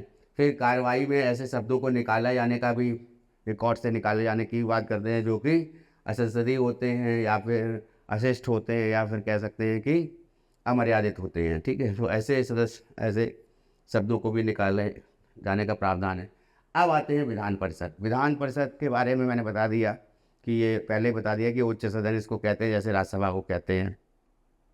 तो ये स्थायी सदन होता है। अब आर्टिकल 169 में ये दिया गया है कि विधान सभा का जो बनाना, विधान परिषद को बनाना और विधान परिषद को पूरी समाप्त करना, यानी किसी राज्य में, तो ये जो अधिकार क्षेत्र किसका है, ये संसद का अधिकार है। तो विधान परिषद जो है 6 राज्यों में है। जैसा कि मैं इसको बार बार इसलिए बता रहा हूँ क्योंकि आपको याद हो जाए, क्योंकि निश्चित बात है ये क्वेश्चन पूछा जाता है और जो है कि उत्तर देने में दिक्कत आ सकती है। क्योंकि अगर मान लीजिए 6 स्टेट हैं तो 6 स्टेट आपको पता होना चाहिए। उत्तर प्रदेश, बिहार, महाराष्ट्र, कर्नाटक और आंध्र प्रदेश, तेलंगाना, ये 6 स्टेट हैं। ठीक है, जहाँ पे विधान परिषद है। तो और जगह अगर बनाने जाने का प्रावधान है तो कौन बनाता है, संसद की जो ये रेस्पॉन्सिबिलिटी है, ये संसद जो है कहीं पर भी किसी राज्य में विधान परिषद बनाने के लिए जो प्रावधान कर सकती है। परंतु उससे पहले विधानसभा में जो विशेष बहुमत से जो है वो विधेयक जो है वो पारित होना चाहिए उसको लेकर के। ठीक है, तो विधान परिषद एक जो है एक ऐसा सदन है कि जो एक तरह से कह सकते हैं कि जो डिसॉल्व तो होता ही नहीं है। तो इसकी जो अब जैसे टेन्योर कितना है, तो राज्यसभा का टेन्योर जो है 6 साल का है, तो इसका भी 6 साल का है। 1/3 सदस्य जो हैं हर 6 साल में से कि हर 1/3 सदस्य हर दूसरे साल में जो है इसको जो है हट जाते हैं। तो राज्यसभा के तो यहाँ पर भी हट जाते हैं, यहाँ पर भी वैसा ही प्रावधान है। उसके बाद क्या है, विधान परिषद को मनी बिल को लेकर के बात आती है कि मनी बिल को लेकर के विधान परिषद का कोई जो है उसमें हस्तक्षेप नहीं रहता है। मनी बिल एक तरह से इनके विधान परिषद में भेजा जाता है और 14 दिन के अंदर उनको पारित करना होता है। नहीं पारित करते हैं तो वो ऑटोमेटिकली वहाँ से पारित माना जाता है। उसके बाद जब बात आते हैं कि विधान परिषद को बनाने की बात बताई दी कि संसद का अधिकार क्षेत्र में आता है ये। ठीक है, तो अब इसमें जो अर्हताएँ हैं वो क्या हैं, भारत का नागरिक होना चाहिए, विकृति चित्त नहीं होना चाहिए, दिवालिया नहीं होना चाहिए है, और वही बात आती है लाभ के पद पर भी नहीं होना चाहिए। फिर ये लाभ का पद मैंने अभी विधानसभा के लिए छोड़ दिया था, तो उसको भी आप लाभ का पद वो मान लीजिए। ठीक है, क्योंकि वो ऑलरेडी जो है इंक्लूड रहता है सभी में। और चौथा जो इम्पोर्टेंट है वो जैसे 25 वर्ष आयु होती है, मिनिमम एज होती है लोकसभा के सदस्य बनने के लिए, उसी तरह से विधानसभा का सदस्य बनने के लिए 25 वर्ष होती है। राज्यसभा का सदस्य बनने के लिए 30 वर्ष की आयु जरूरी होती है। तो यहाँ विधान परिषद का सदस्य बनने के लिए भी 30 वर्ष की आयु जरूरी होती है। अब आते हैं वोटिंग पे। वोटिंग यहाँ पर क्या आता है, सिंगल ट्रांसफरेबल वोट सिस्टम होता है, लेकिन यहाँ पर पहले जो है गुप्त मतदान की बात होती थी, तो गुप्त मतदान यहाँ पर नहीं होता है। पूरी तरह से मतदान जो होता है वो खुला मतदान होता है, गुप्त मतदान नहीं होता है। ठीक है, अब बात इसमें आती है कि अब यहाँ पे देखते हैं राज्य विधानमंडल का दूसरा और उच्च सदन है। ठीक है, समान ही है, एक स्थायी सदन है राज्यसभा के समान। ठीक है, फिर आर्टिकल 169 में कहा गया है कि संसद को किसी राज्य में विधान परिषद को स्थापित करने और समाप्त करने का अधिकार दिया गया है। इस प्रकार विधान परिषद एक ऐसा सदन है जो समाप्त तो किया जा सकता है लेकिन विघटित या डिसॉल्व नहीं किया जा सकता। ठीक है, अब इसमें एक्चुअली में इसके बाद अनुच्छेद 171 में विधान परिषद की रचना और गठन के बारे में है। अब विधान परिषद के सदस्यों की कुल संख्या, अच्छा इसमें जो है कुल संख्या कितनी होनी चाहिए विधानसभा के सदस्यों की, 1/3 होनी चाहिए विधानसभा के सदस्यों की। तो विधान परिषद के सदस्य जो होने चाहिए वो 1/3 होने चाहिए विधानसभा के सदस्य के। ठीक है, अब ये बात कही गई कुल सदस्य संख्या जो है उस राज्य के विधानसभा सदस्यों के कुल संख्या का 1/3 से अधिक नहीं होनी चाहिए। लेकिन जिस तरह से वहाँ पे 60 सीटें का प्रावधान है, सॉरी 60 का प्रावधान है कि 60 सदस्य से नीचे नहीं होनी चाहिए संख्या जो है विधानसभा की है। और फिर भी जो है अपवाद है 3 राज्यों में और एक केंद्र शासित प्रदेश में। तो उसी प्रकार जो है यहाँ पर 40 है कि 40 से कम नहीं होनी चाहिए। ठीक है। अच्छा, गण पूर्ति किसे कहते हैं? तो 40 से कम हो जाएगी तो वहाँ पे बात आती है कि 10 सदस्य या फिर 1/10 सदस्य, इसको गण पूर्ति कहा जाता है कि इतने रिक्वायरमेंट तो चाहिए ही चाहिए हैं ताकि सदन चल सके। ठीक है। अब सदस्यों का निर्वाचन, तो विधान परिषद के सदस्यों का चुनाव अप्रत्यक्ष रूप से होता है। ठीक है। आनुपातिक प्रतिनिधित्व पद्धति, सिंगल ट्रांसफरेबल वोट सिस्टम से होता है, जैसे राष्ट्रपति का होता है या फिर राज्यसभा के सदस्य का होता है। ठीक है। और एकल संक्रमणीय समानुपाती नीति यही होता है ना। विधानसभा का निर्वाचक मंडल, अब इसमें निर्वाचक मंडल कौन कौन है देखिए। टोटल जो है, पहले तो विधानसभा इसकी निर्वाचक मंडल है। विधानसभा के कितने परसेंट कितना होना चाहिए? तो विधानसभा के 1/3 सदस्य, तो 1/3 जो हो गए वो विधानसभा के हो गए। 1/3 1/3 ये विधानसभा के हो गए। ठीक है। तो विधानसभा के जो है वो 1/3 सदस्य जो है ये विधान परिषद के ये चुनती है विधानसभा। फिर 1/12 सदस्य जो होते हैं वो पंचायतों से चुने जाते हैं, पंचायत नगर पंचायत। ठीक है। और 1/12 सदस्य वो ग्रेजुएट से चुने जाते हैं, ग्रेजुएट से होते हैं। ठीक है। अब मान लीजिए जो ग्रेजुएट्स, और वो ग्रेजुएट्स कौन होने चाहिए? 3 साल के बाद उनको उनकी जो ग्रेजुएशन पूरी हो जानी चाहिए 3 साल, उसके बाद ही जो है वो विधान परिषद के सदस्य चुनने के लिए जो है अपना मत डाल सकते हैं। तो 1/12 सदस्य जो है वो ग्रेजुएट्स के लिए होते हैं, जो ग्रेजुएट स्टूडेंट होते हैं। उसके बाद 1/6 सदस्य जो होते हैं वो राज्यपाल मनोनीत करते हैं। और वो 1/6 सदस्य कौन कौन से क्षेत्र? इस प्रकार से राज्यसभा में 4 क्षेत्र होते हैं मनोनीत के, तो 12 सदस्य जो है मनोनीत किए जाते हैं। और ये कहाँ से लिया गया है? संविधान से, आयरलैंड के संविधान से, कि राज्यसभा के 12 सदस्य जो हैं वो मनोनीत किए जाएंगे। ठीक है। किसके द्वारा? राष्ट्रपति के द्वारा। यहाँ पे राज्यपाल जो है 1/6 सदस्य को मनोनीत करते हैं। क्षेत्र कौन से होंगे? 4 क्षेत्र तो वही होते हैं। सहकारी जो आंदोलन होता है, तो सहकारी आंदोलन भी इसमें जोड़ दिया जाता है कि सहकारी आंदोलन से जुड़े हुए व्यक्ति भी इसमें मनोनीत किए जाते हैं। तो पहला तो साहित्य, कला और साइंस, विज्ञान, और उसके बाद जो है समाज सेवा, और उसके बाद आखिरी में इसमें आ जाता है ये जो कोऑपरेटिव सोसाइटीज़ की बात जैसे अब करते हैं, तो सहकारी आंदोलन को लेकर के। ठीक है। तो शिक्षकों के द्वारा निर्वाचन मंडल ये कितना होता है? 1/12, इसको छूट गया था, ये 1/12 ये भी होता है। तो विधान परिषद सदस्यों का लगभग 1/12 हिस्सा शिक्षकों द्वारा चुने जाते हैं। राज्य के भीतर माध्यमिक शिक्षक या उच्च शिक्षण संस्थानों में कम से कम वही 3 वर्ष के शिक्षण जो है कार्य जो है इन्होंने किया होना चाहिए। स्नातक का भी वही है कि विधान परिषद सदस्यों का लगभग 1/12 या 12वां भाग जो है वो व्यक्ति द्वारा चुना जाता है इनके द्वारा। वो भी कम से कम 3 वर्ष पहले जो है विश्वविद्यालय से ग्रेजुएट कर चुके हों, अथवा संसद द्वारा निर्मित किसी विधि द्वारा स्नातक के तुल्य मानी जाए, मतलब कि इक्विवेलेंट डिग्री जो मानी जाती है ग्रेजुएशन के, उसके इक्विवेलेंट होनी चाहिए। ठीक है। और वो इक्विवेलेंट वो डिग्री जो होगी वो संसद बताएगी। फिर बात आती है कि राज्यपाल द्वारा मनोनीत, तो ये हो गए राज्यपाल द्वारा मनोनीत सदस्य विधान परिषद में कितने? 1/6। ठीक है। अच्छा, इसमें 1/6, 1/12, 1/12 और फिर 1/3 कितना हो गया? ये 2 + 2 4 + 4 8, 8/12 यानी 4/12। एक 1/3 जो है ये मैंने बताया था इसमें कि 1/3 जो इसमें शायद छूट गया है कि राज्यपाल द्वारा मनोनीत सदस्य जो है वो 1/6 होंगे, स्नातकों द्वारा 1/12 होंगे, विधान शिक्षकों द्वारा 1/12 होंगे। फिर हमने इससे पहले क्या बताया था कि इसके द्वारा विधानसभा के द्वारा 1/3 होंगे, ठीक। और फिर इसमें अगर 1/3 और जोड़ दें तो 1/6 + 1/6 तो 2/3 हो गया।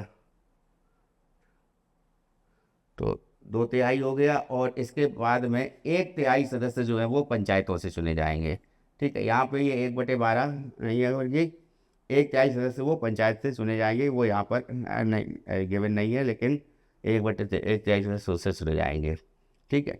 तो सदस्यों की अर्हता क्या क्या है, अनुच्छेद 173 में दे रखी है क्या, किसी व्यक्ति को विधान परिषद का सदस्य निर्वाचित होने के लिए भारत का नागरिक होना चाहिए, 30 वर्ष की आयु पूरी कर चुका हो या अन्य अर्हताएं रखता हो जो संसद द्वारा निर्मित की गई हो, विधि द्वारा स्थापित की गई हो, ठीक है।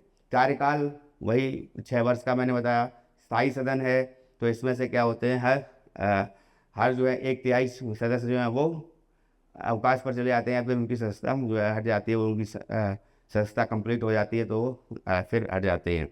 तो विधान परिषद एक स्थायी सदन है, 1/3 सदस्य हर दूसरे वर्ष की समाप्ति पर अवकाश ग्रहण कर लेते हैं, उनके स्थान पर उतना ही नए सदस्य निर्वाचित कर लिए जाते हैं, ठीक है।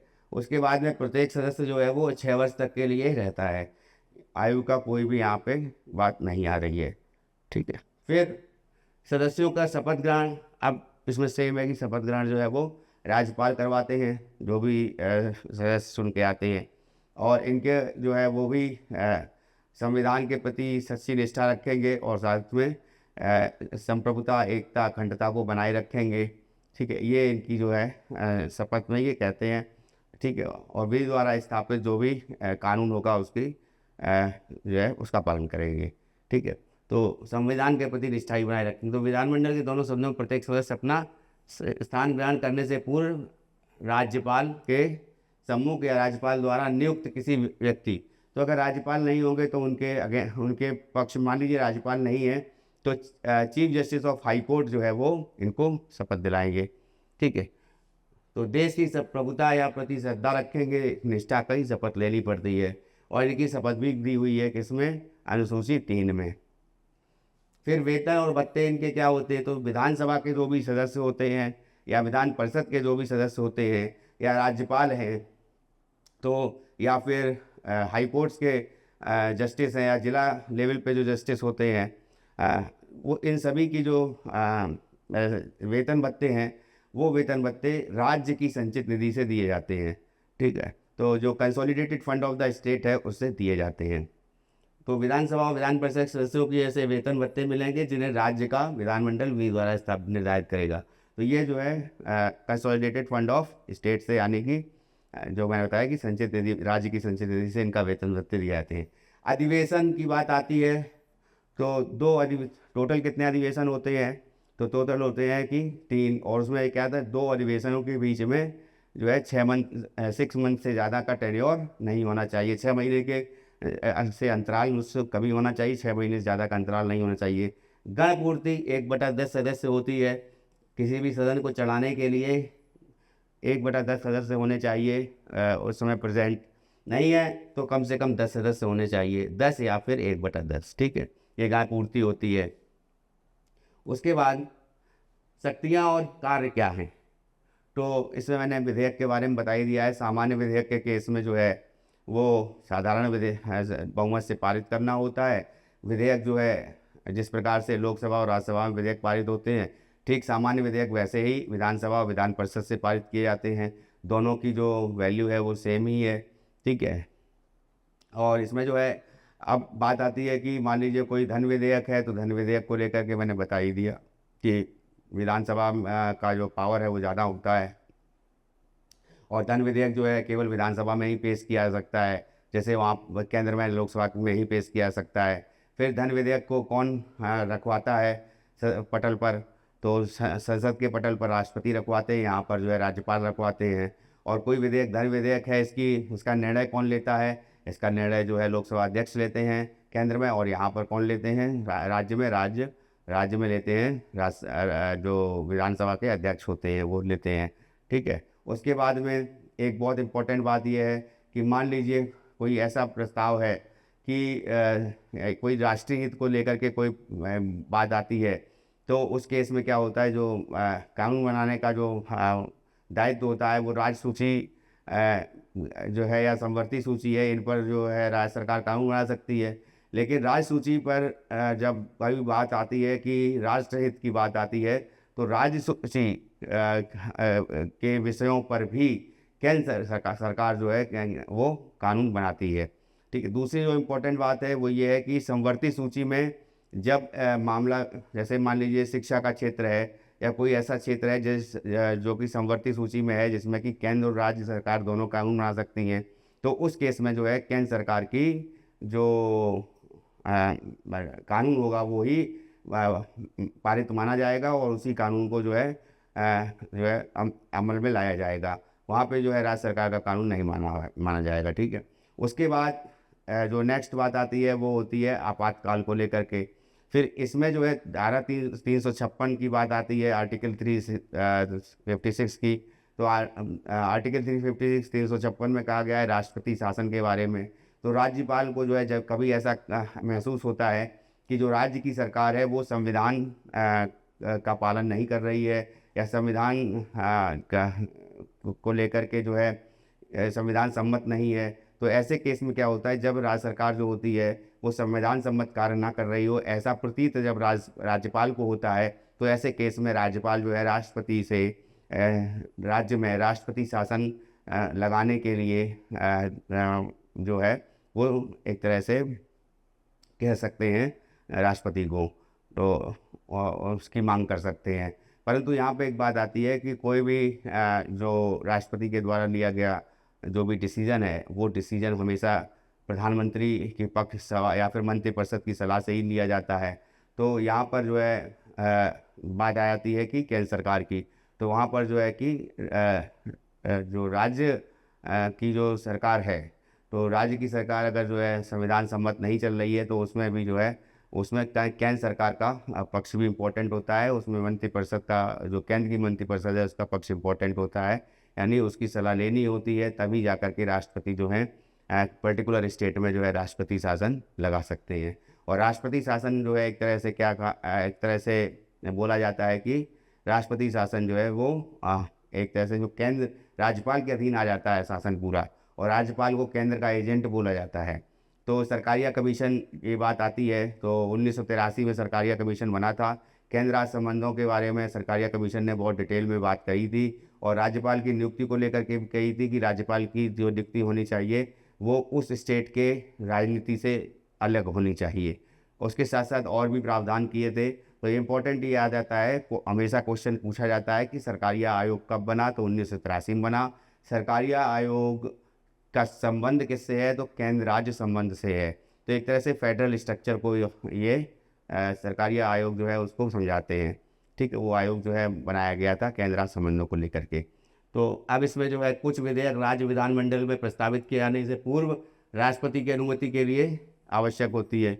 बता दिया है मैंने आपको। राज्यसभा राज्य सूची के किसी विषय पर कानून बना सकती है।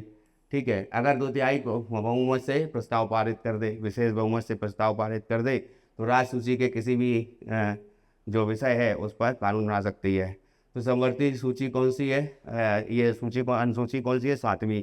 तो 7वीं अनुसूची में केंद्र सूची, राज्य सूची और समवर्ती सूची दी गई है। उसके कुछ विषय दिए गए हैं, उन विषयों पर जो कानून बनाने का प्रावधान जो है वो केंद्र का है। संघ सूची में, राज्य सूची में जो विषय हैं उन पर राज्य कानून बना सकती है, और समवर्ती सूची है उसमें दोनों केंद्र और राज्य कानून बना सकती है, दोनों सरकारें कानून बना सकती है। परंतु अगर एक ही विषय पर लेकर के दोनों जो केंद्र सरकार और राज्य सरकार कानून बनाती है, तो केंद्र सरकार का कानून जो होगा वो माना जाएगा, राज्य सरकार का कानून नहीं माना जाएगा। फिर उसके बाद ये है कि राष्ट्रहित की बात आती है, तो ऐसे केस में क्या है कि संसद को इस विषय पर कानून बनाना चाहिए, तो संसद राज्य सूची के उस विषय पर विधि या कानून बना सकती है। ये अनुच्छेद 249 में कहा गया है। फिर अनुच्छेद 356 की बात आती है। इसके तहत राज्य में संवैधानिक तंत्र का विफल हो जाने के कारण राष्ट्रपति शासन लागू किया गया है। अच्छा, लागू राष्ट्रपति शासन जो किया जाता है, अभी तक पहली बार जब राष्ट्रपति शासन लागू किया गया था वो पंजाब राज्य था, पंजाब में लागू किया गया था। और अभी तक सबसे ज़्यादा राष्ट्रपति शासन 2 राज्यों में लागू हुआ है, एक तो केरल 10 बार वहाँ पर भी, और उत्तर प्रदेश में भी 10 बार, टोटल 10 ईयर्स बार जो है राष्ट्रपति शासन लग चुका है उत्तर प्रदेश और केरल दोनों में। तो संसद उस राज्य के संबंध में राजसूची के विषयों पर कानूनों का निर्माण करती है। उसके बाद फिर है राज्यसभा। विधानसभा को राज्य के वित्त और पर पूर्ण नियंत्रण धन विधेयक की बात की गई है कि राज्यपाल की पूर्व अनुमति से केवल विधानसभा में ही प्रस्तुत किया जाता है। तो वहाँ पे राष्ट्रपति के अनुमति चाहिए होती है, यहाँ पे राज्यपाल की। फिर धन विधेयक के संबंध में अंतिम शक्ति विधानसभा को प्राप्त है, ठीक, वहाँ पे लोकसभा को प्राप्त है केंद्र में। तो विधानसभा को चुनाव की भी शक्ति प्राप्त है। निर्वाचित सदस्य राष्ट्रपति के चुनाव, हाँ ये इंपॉर्टेंट है, निर्वाचित सदस्य होते हैं विधानसभा के, वो राष्ट्रपति के चुनाव में भी भाग लेते हैं, ठीक है। गठित निर्वाचक मंडल के सदस्य होते हैं, राष्ट्रपति का चुनाव करते हैं। संविधान के अनुच्छेद 368(2) में वर्णित उपबंध है कि इसमें संशोधन के लिए आवश्यक है। तो संसद, मान लीजिए कुछ कानून ऐसे होते हैं जहाँ पर अगर कोई राज्य से संबंधित कानून है, तो जो भी संविधान संशोधन 368 के तहत आता है, तो संविधान संशोधन अधिनियम जो है, जो भी बनता है, कानून बनता है, उसमें जो है राज्यसभा और लोकसभा, उनकी जो एक तरह से वैल्यू होती है, या दोनों का जो कह सकते हैं कि स्तर होता है, वो बराबर होता है। लोकसभा में भी उसको पास कराना होता है और राज्यसभा में भी पास कराना होता है। उसके बाद अगर मत एकता का अभाव होता है, तो यहाँ पर जहाँ केंद्र में क्या होता है कि लोकसभा और राज्यसभा में यहाँ पे संयुक्त अधिवेशन बुलाने का प्रावधान नहीं है, उसी प्रकार से यहाँ पर भी अधिवेशन बुलाने का, जो संयुक्त अधिवेशन बुलाने का प्रावधान नहीं है अगर विधान परिषद भी है तो ये जो है ये विशेष बहुमत से पारित होना चाहिए, जो भी संविधान संशोधन से संबंधित कोई भी विधेयक है। उसके बाद अगर वो उसको अगर ज़रूरी है, अगर उसमें किसी राज्य का हित भी इम्पोर्टेंट है, तो राज्य के विधानसभा से भी वो 2/3 बहुमत से पारित होना चाहिए, तभी जाकर के वो संविधान संशोधन विधेयक जो है वो कानून का रूप धारण कर सकता है, ठीक है। तो विशेष बहुमत के आधार पर पारित प्रस्ताव को कम से कम आधे राज्यों के विधानमंडलों के द्वारा स्वीकार किया जाना चाहिए। ऐसे भी कुछ विधेयक होते हैं जो राज्यों को भी भेजे जाते हैं। तो मसला जो है वो राज्य के हितों को लेकर के भी वो भी इम्पोर्टेंट होता है। तो जब हम 368 पर आएंगे तो भाग 20 में जो है ये दिया हुआ है संविधान संशोधन के बारे में, आर्टिकल 368, उस पर हम लोग विस्तार से चर्चा करेंगे। तो इस प्रकार जो है राज्य विधानमंडल संविधान संशोधन के कार्य में भी भाग लेती है। तो ये इम्पोर्टेंट जो भी पॉइंट्स थे, और जो भी राज्य विधानमंडल के बारे में इम्पोर्टेंट जो विधानसभा और विधान परिषद के बारे में थे, और राज्यपाल की नियुक्ति संबंधित, मुख्यमंत्री की नियुक्ति संबंधित, या अन्य किसी मसले को लेकर के थे, तो वो मैंने आपको बताई। मेरा मानना है कि आप लोग जो है ये पूरी तरह से समझ गए होंगे, और नेक्स्ट क्लास जो है उसमें हम न्यायपालिका को स्टार्ट करेंगे, ठीक है। धन्यवाद।